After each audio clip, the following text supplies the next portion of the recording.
우리 함께 말씀 보겠습니다. 오늘 성서정과 34번째입니다. 예언자의 삶이라는 제목으로 말씀을 함께 나누겠습니다.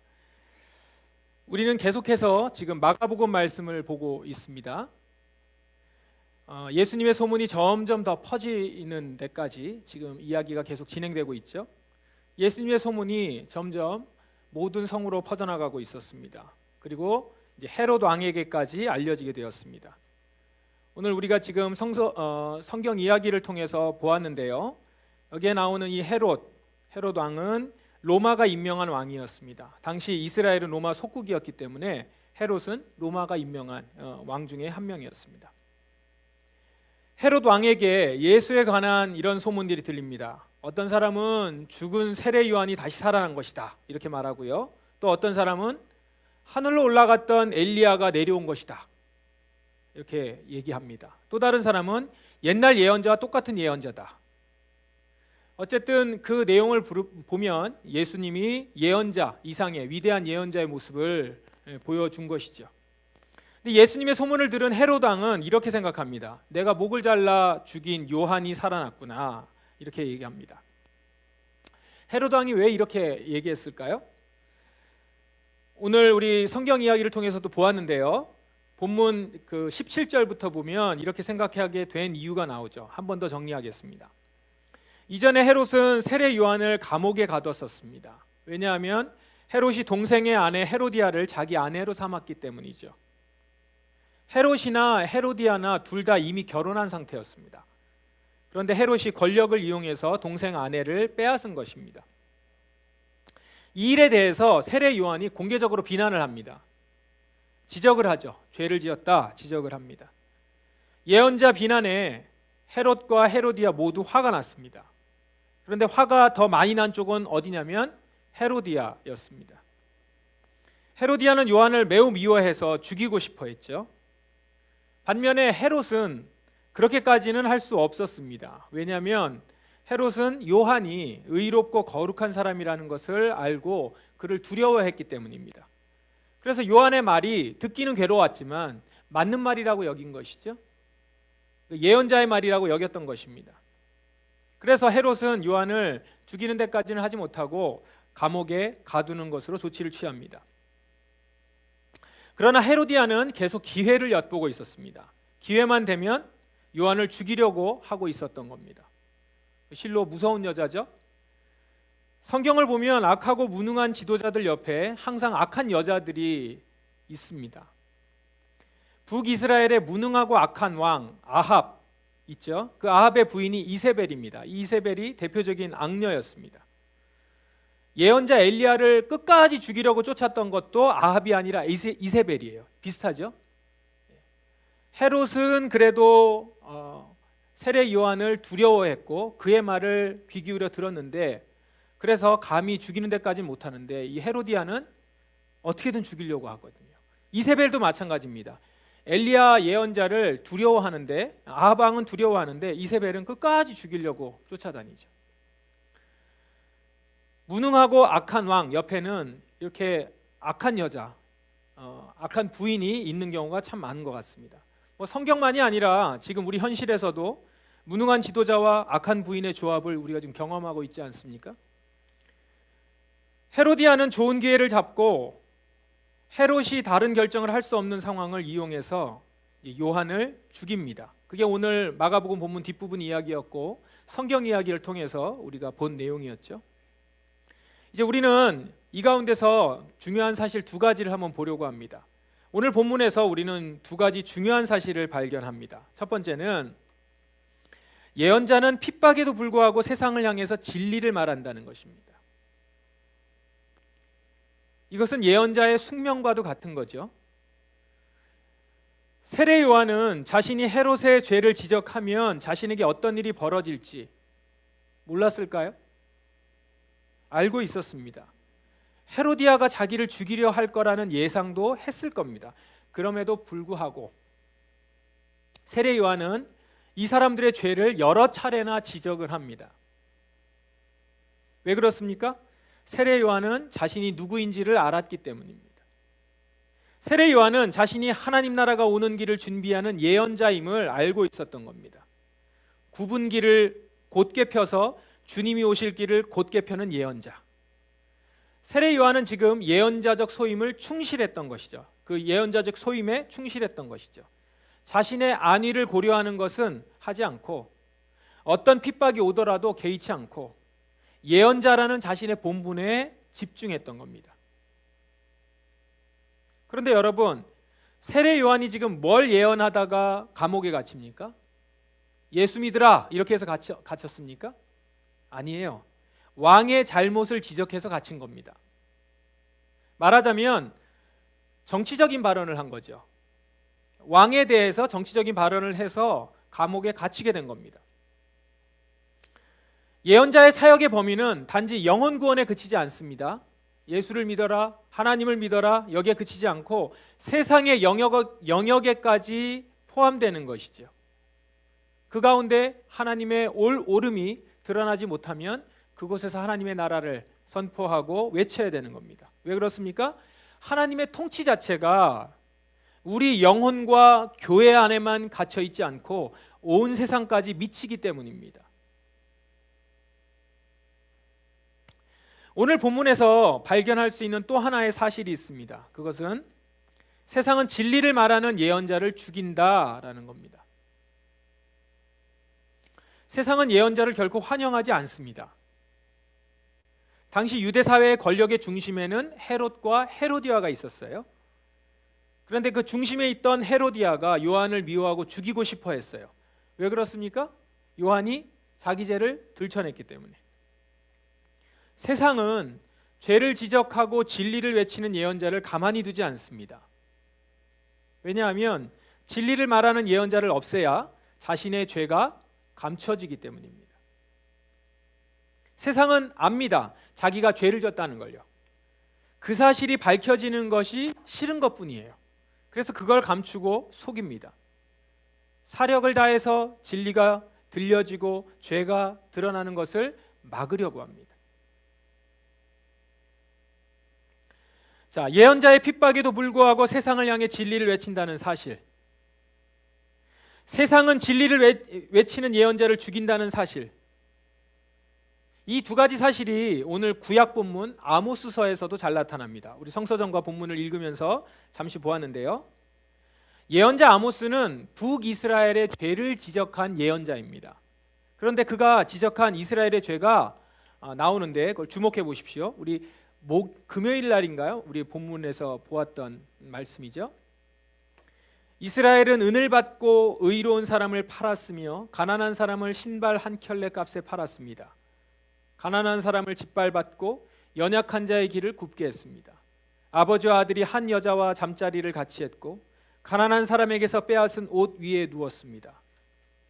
나열된 죄들을 보세요. 이게 지금 아모스가 이스라엘의 죄를 지적한 내용이거든요. 이 나열된 죄를 보면 내면의 영적인 죄입니까? 영적인 문제가 아니라 사회 도덕적 불의에 관한 것이죠. 가난한 사람을 짓밟았다는 거예요. 당시 부자가 가난한 사람들을 짓밟는 문제는 거의 토지 문제와 같이 연결되어 있었습니다. 이스라엘에게 주신 희년법을 이스라엘이 지키지 않았다라는 거예요. 하나님께서는 이스라엘 각 가문마다 주신 땅이 있었습니다. 근데 그 땅을 소수가 독점을 했어요. 그리고 그러면서 소작농이 양산되었고 거기서부터 생겨난 가난의 문제였던 것이죠. 아모스는 지금 이런 이스라엘의 죄를 지적하면서 곧 이스라엘이 무너질 것이다 라고 얘기한 겁니다. 이런 사회, 경제적인 문제, 그런 불의함, 불공평 이런 것 때문에 무너질 것이다 라고 예언자로서 이야기한 것이죠. 근데 이렇게 지적하니까 그냥 내면의 죄라고 하면 그래 내가 마음을 닦아야지, 조금 더 마음을 청결하게 해야지, 내가 좀 내 자신을 돌아봐야지 뭐 이렇게 할 텐데 직접적인 지금 내가 가지고 있는 재산과 내가 지금 살아가고 있는 생활 이걸 지적을 하니까 북이스라엘 사람들은 이 얘기가 듣기 싫은 겁니다. 그래서 아모스를 쫓아내려고 합니다. 이렇게 얘기하죠. 예언자야 여기를 떠나라. 유다 땅으로 가버려라.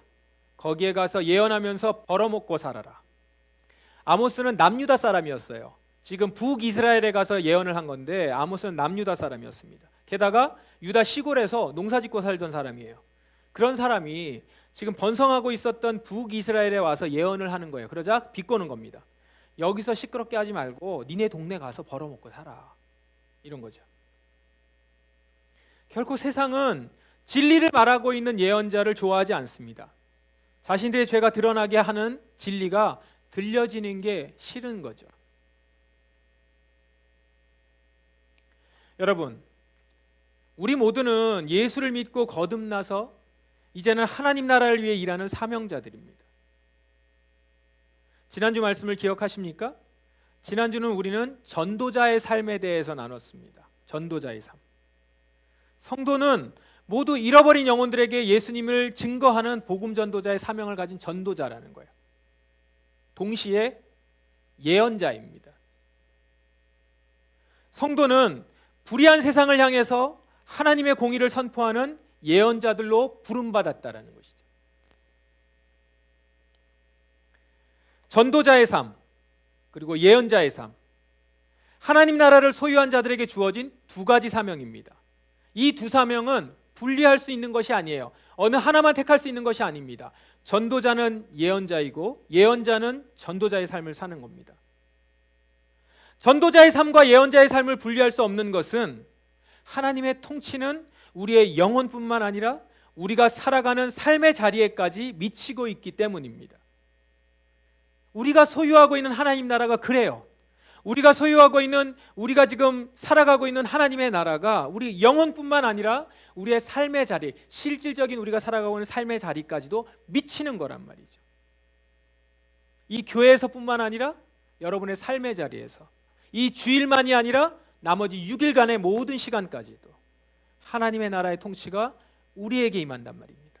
우리 가운데 있습니다. 우리는 그 안에서 살아가요. 그러므로 우리는 영혼을 위하여서 전도하고 예언자로서 이 땅에, 이 세상에 하나님의 공의를 선포하는 자들이 되는 것이죠. 그런데 안타깝게도 이제껏 우리 한국교회는 전도자의 사명은 잘 받아들였지만 예언자의 사명은 받아들이지 않았습니다. 예언자의 사명은 어떤 특별한 사람들만의 것으로 혹은 하지 않아도 되는 것으로 그렇게 생각하게 된 거죠. 한국교회가 이렇게 된 이유는 역사적으로 여러 가지 맥락이 있습니다. 그렇지만 무엇보다도 가장 핵심적인 이유는 피해를 보고 싶지 않아서입니다. 교회가 사회경제 불의와 불평등을 말하는 순간 교회는 큰 손해를 당하게 됩니다. 우선 교회 안에서 사회적으로 힘이 있고 여러 가지 투기와 부동산 투기 등 여러 가지 투기와 이런 것으로 불로소득으로 부유하게 된 사람들이 교회 안에 교인으로 앉아 있는데 어떻게 거기서 부동산 투기가 나쁘다, 노동자들의 인권을 보장해야 된다, 아까 아모스의 말씀처럼 가난한 자들을 도와야 된다, 이런 메시지를 전할 수 있겠습니까? 단지 가난한 자들을 구제하라는 것이 아니라 가난한 사람들을 양산하는 제도를 바꿔야 된다라는 얘기예요. 아모스의 그 예언은. 또한 교회 밖으로는 교회가 세상의 불의를 말하는 순간 세상의 불의한 권력과 힘은 교회를 핍박하기 시작해요. 핍박함과 동시에 악한 사단 마귀는 교회를 이렇게 종용해 왔습니다. 교회 너희들은 세상 돌아가는 문제는 너희 영역이 아니야. 신경 쓰지 마. 너희는 교회 전도에만 신경 쓰고 교회 안에 들어온 사람들만 그 내면의 평안과 위로에만 집중해. 들어온 사람들만 관리하기도 쉽지 않잖아. 마음의 평안을 주고 힐링을 하게 해주고 위로해주고 교회 밖에 세상 문제는 그냥 세상 사람들이 살아가도록 놔둬. 이렇게 종용을 한단 말이에요. 한국교회는 대부분 이 세상의 종용에 순응해 왔어요. 그게 편하거든요. 그러면 피해를 보지 않거든요. 그래서 한쪽에만 관심을 두기 시작한 거예요. 하나님의 뜻을 저버리고 다른 데로 간 것이 아니라 하나님께서 둘 다 가지고 가라고 하는 전도자의 삶과 예언자의 삶이 있는데 전도자의 삶만 붙든 거예요. 죄 용서받고 천국 가서 영원히 살자. 전도에만 열심이었습니다. 그렇죠? 그렇게 세상의 불의와 갈등을 빚지는 않고 그건 외면한 상황에서 전도를 열심히 하니까 교회는 성장했죠. 성숙함이 없이 세상과는 담을 쌓으면서 비대해지기만 한 것입니다. 세상은 더 불의가 판을 치고 약육강식의 정글의 법칙이 난무하는 곳이 되어갔는데 교회는 그 가운데서 세상의 힘 있는 자의 편에 서서 경쟁에서 이긴 자들의 편에 서서 함께 그것을 나눠 먹은 곳이 되었습니다.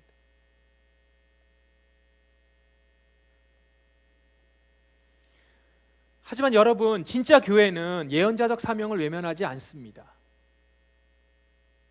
세상의 종용이나 위협에 굴하지 않아요. 세례 요한과 같이 세상의 불의를 의롭지 못하다고 말을 해요. 사회의 악을 악하다고 외칩니다.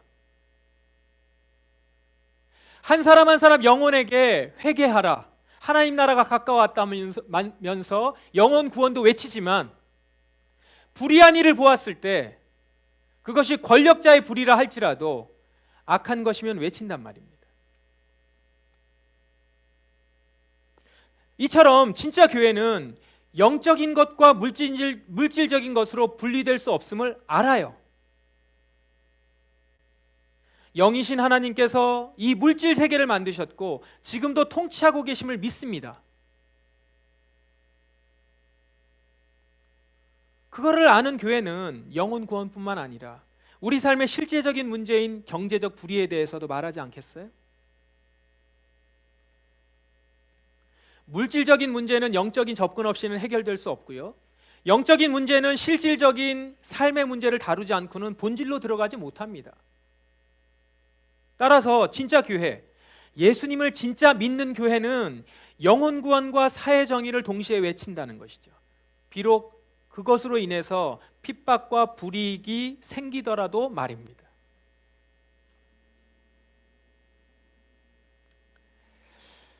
자, 여러분, 이렇게 예언자의 삶을 들으면 어떤 생각이 드십니까? 오늘 성경 이야기도 여러분, 성경 이야기, 동화 이야기였지만 무서운 이야기였잖아요. 세례 요한의 머리가 쟁반에 담기는 것으로 끝나요. 힘들고 어려워 보입니다. 나는 도저히 저 삶은 근접할 수 없을 것 같이 느껴지죠. 예언자가 겪는 고난만 생각하면 그럴 수 있습니다. 누구는 안 그렇겠어요? 예언자의 고난만 바라보면 못할 것 같죠. 못합니다. 하지만 예언자가 겪는 고난보다 그 예언자와 함께하고 계시는 하나님께 초점을 맞춰보세요. 예언자와 하나님이 맺고 있는 그 사랑의 관계를 주목해 보시기 바랍니다. 예언자는 자신이 사랑하는 하나님이 무엇을 싫어하시고 무엇을 좋아하시는지를 잘 알아요. 예언자와 하나님은 그 마음이 이미 사랑으로 하나가 되었어요. 그래서 예언자는 자신의 생명이 위협받는 두려움을 하나님을 향한 사랑으로 이겨내는 거죠. 하나님과 깊이 맺고 있는 사랑, 거기서 오는 확신과 평안, 그 힘으로 예언자는 이 불의한 세상을 향해서 진리를 외칠 수 있는 것입니다.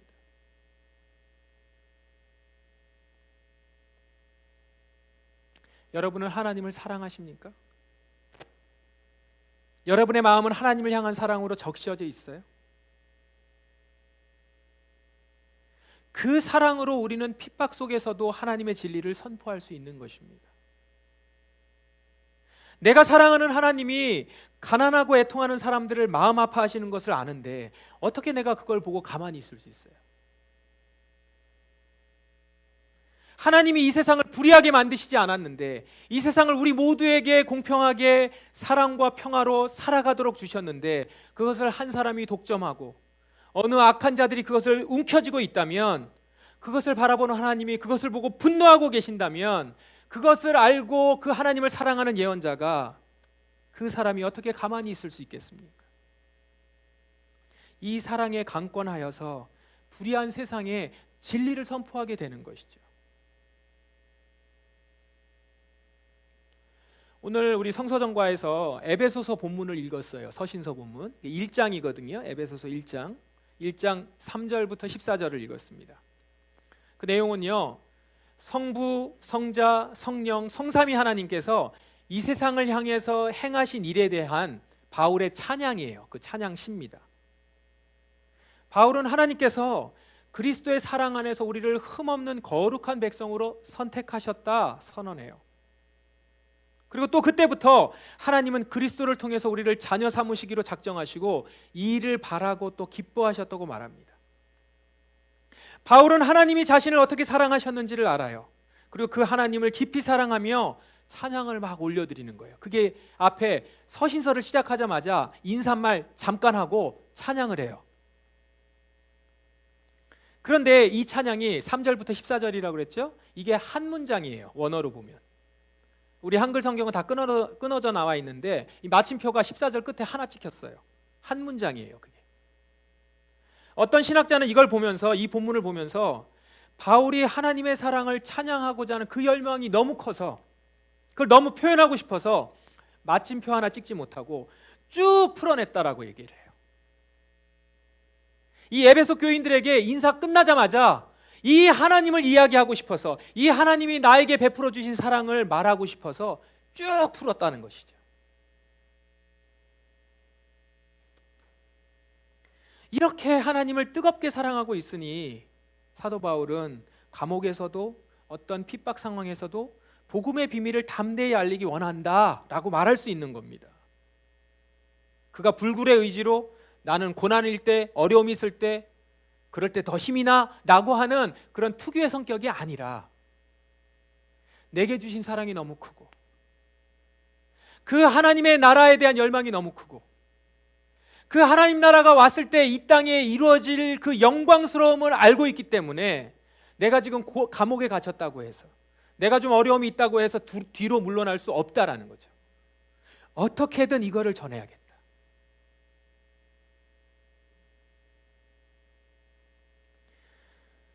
바울이 느꼈던 하나님의 사랑, 바울에게 주셨던 하나님의 사랑, 이것은 비단 사도 바울만 느꼈던, 특별히 느낀 것은 아닙니다. 성경에 많은 교회 역사 가운데 예언자들과 예언자로서 사명을 감당했던 수많은 사람들과 교회가 이 사랑을 느끼고 살아갔어요. 오늘도 그렇게 살아가는 자들을 통해서 하나님께서 이 땅 가운데 하나님의 진짜 복음을 전하고 계십니다. 그 사랑을 느꼈던 사람은 그 사랑으로 예언자적 사명을 끝까지 감당했던 거예요.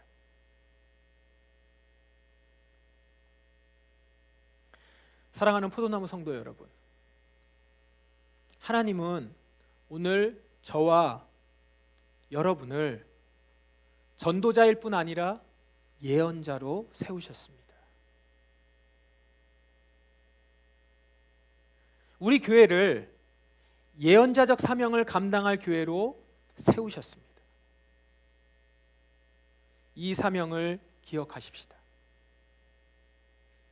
하나님의 사랑에 감동된 우리가 하나님을 깊이 사랑하여 어떤 핍박에도 세상을 향해서 진리를 외칠 때 마침내 이 땅에서 사랑과 진리가 서로 만나고 의로움과 평화가 포옹할 것입니다.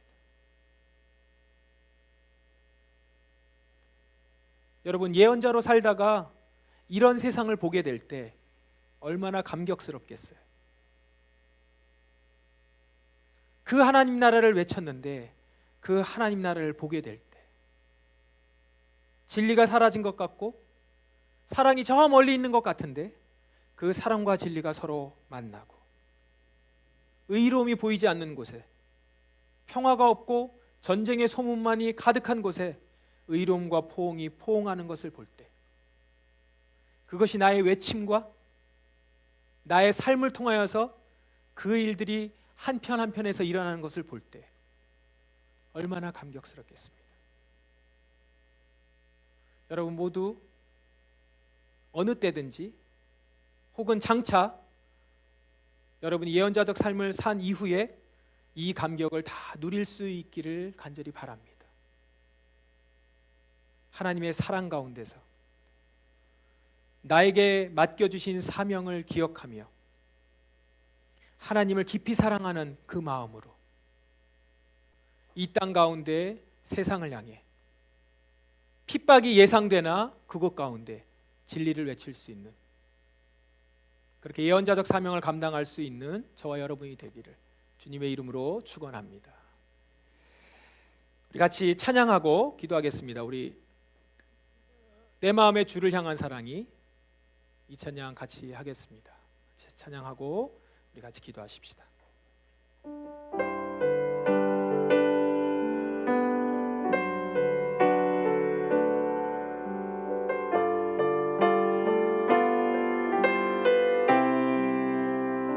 예언자로서 부름받은 우리가 이 고백을 하며 주님께 기도하는 마음으로 이 찬양을